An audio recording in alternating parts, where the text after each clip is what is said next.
Well, we all know my mother lived to be 100. You know, the differences between life in America when she was born and what we know now are staggering.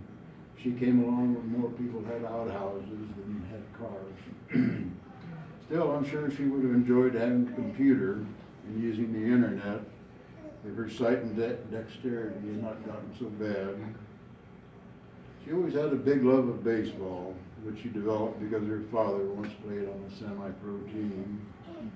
That interest expanded into most major sports, especially the Montana Grizzlies, football and basketball.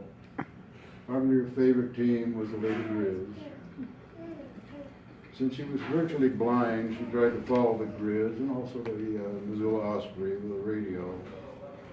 She was always upset when Grizz men and women's games were on simultaneously, like it had been done that way just to aggravate her.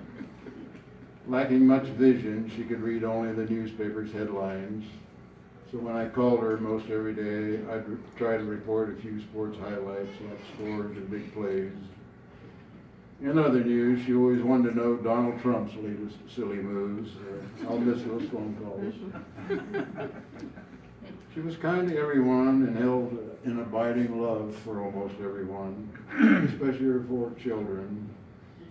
One exception was to her broad, loving nature was her intense dislike for that certain high-placed individual in Washington. Sorry, Carol doesn't like me to go political and all. Won't be much of it. She always was a devoted mom to her 4 children, despite the struggle she endured while raising them. As a young mother, she mostly worked abysmal hours and poor-paying restaurant jobs.